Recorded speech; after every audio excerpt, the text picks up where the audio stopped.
Assalamualaikum warahmatullahi wabarakatuh. Kembali lagi di channel Ari Kurniawan 13. Oke, kali ini kita mau bahas hal yang ringan-ringan aja nih. Ya, ada 4 hal yang akan saya bahas. Yang pertama adalah soal email.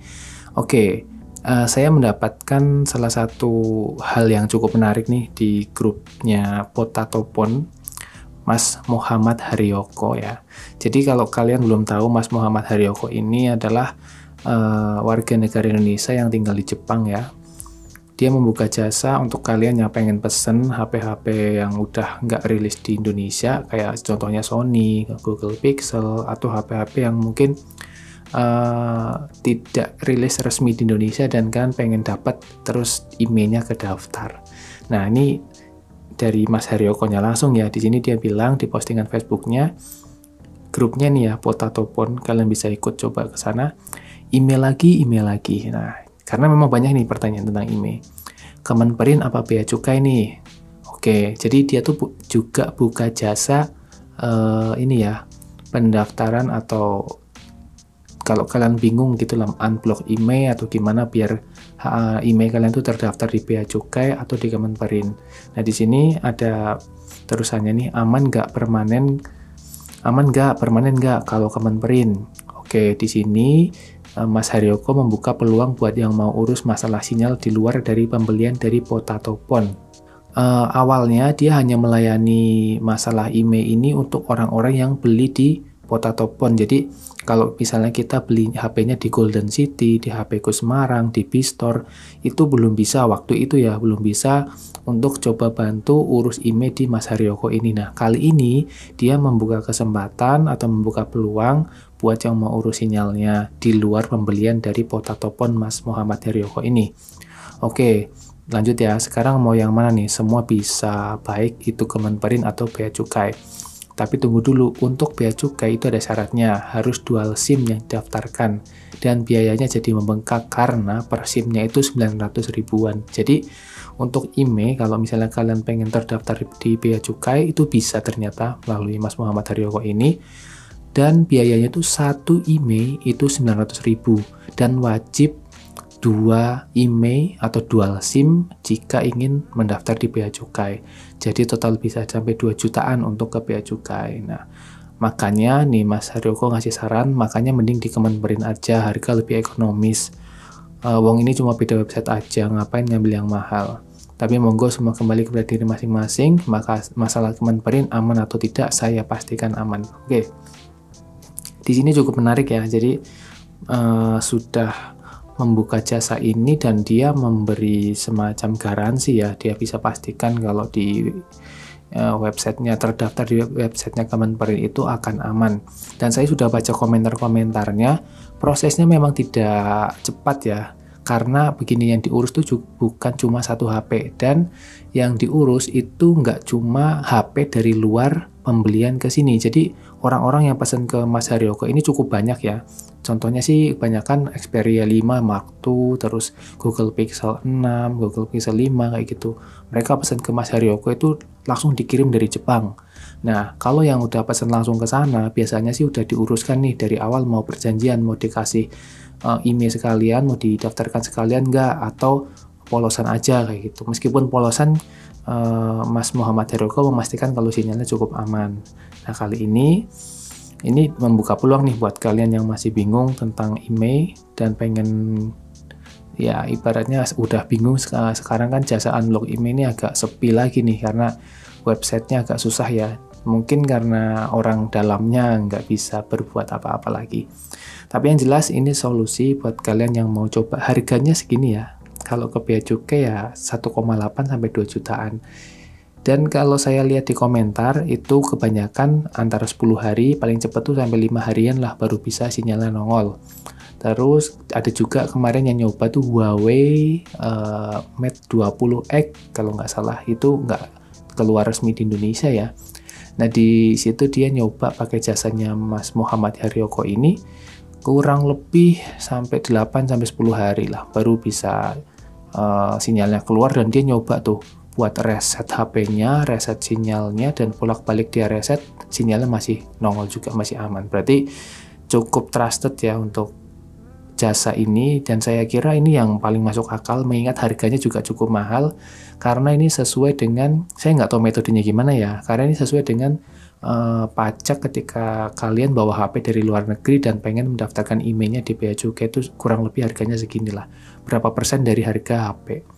Ya ini saya hanya ngasih salah satu cerita aja buat kamu teman-teman semua yang masih bingung masalah email. Ya memang harganya cukup mahal ya, karena gini, saya cek kemarin juga di beberapa seller yang udah cukup mapan ya, kayak Minion Gadget, terus di Bank Beno, di P-Store itu ketika ada komplainan masalah email, beberapa waktu terakhir ini masih ada kendala, dan katanya sampai 1 bulan kendalanya, jadi belum bisa dipastikan. Memang layanannya bukan berarti berhenti, tetapi memang masih ada kendala di website pusatnya, mereka bilangnya sih gitu. Saya baca-baca komentar di grup. Berikutnya yang ingin saya bahas adalah tentang charger Google Pixel. Bang, Google Pixel tuh aman gak sih dikasih charger yang biasa? Misalnya saya pakai charger Xiaomi, ini udah berkali-kali ya tanya tentang charger Google Pixel.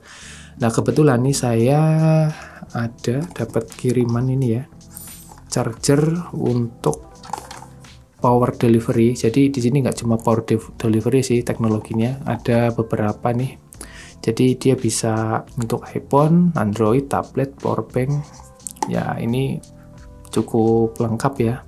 Dan ini nih variabel outputnya. Ada power delivery yang 35 watt itu sampai ya maksimal ya. Jadi kalau kalian lihat nih 5 volt 3 ampere, ini berarti 15 watt, 9 volt 3 ampere, 12 volt 2,5 ampere. Nah ini jadi variabel.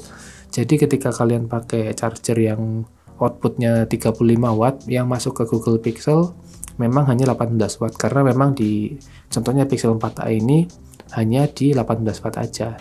Hanya saja charger ini tuh di harganya dan garansi yang ditawarkan itu cukup murah, mengingat nih, jadi kemarin saya bepergian ya di Jakarta dan butuh banget ngecas HP, terus ngecas kamera, baterai kamera, dan lain-lain. Jadi ini power delivery-nya ternyata tetap jalan meskipun dua-duanya kepake. Dan untuk pengisiannya ini hampir sama persis dengan rata-rata charger power delivery yang pernah saya coba di brand-brand lain ya. Dan menurut saya ini dari build quality-nya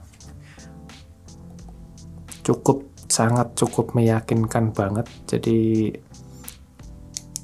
dan ini berat dan kerasa banget ya perbedaannya charger yang ecek-ecek dan enggak tuh kerasa banget.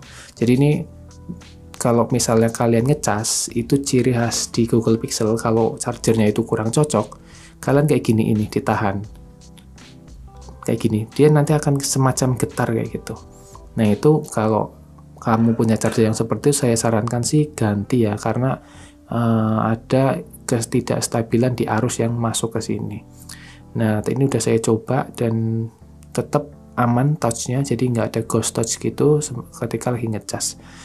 Nah itu ya, charger-charger kayak gini bisa kalian temukan di berbagai toko online lah ya. Saya kira cukup banyak, nggak usah bingung lagi. Jadi yang nanya bang Google Pixel itu aman nggak? Saya sarankan sih pakai power delivery ya. Nah kalau yang ini sih mereknya ini PX Digital Multimedia. Untuk linknya yang berminat dicek di kolom deskripsi. Ini cukup buat bepergian lumayan enak nih. Terus berikutnya saya mau bahas nih iPhone 7 Plus punya teman saya.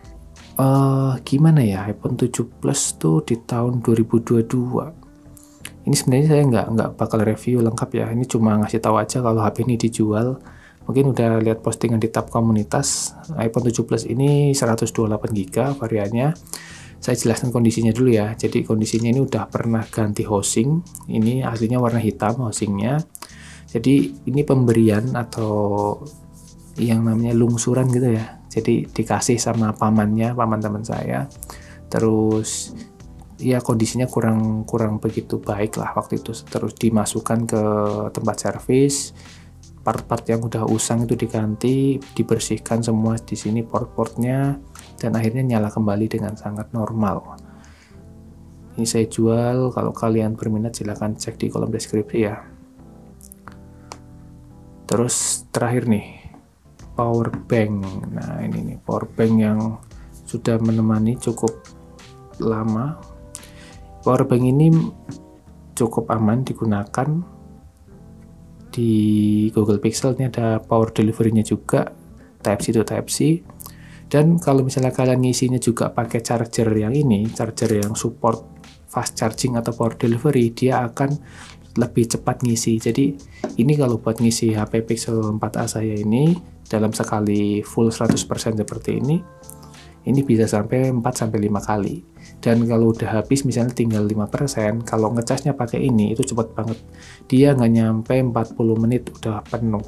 Jadi sangat membantu sekali. Sekaligus kalian ngecas power bank-nya, sekaligus juga bisa ngecas HP-nya.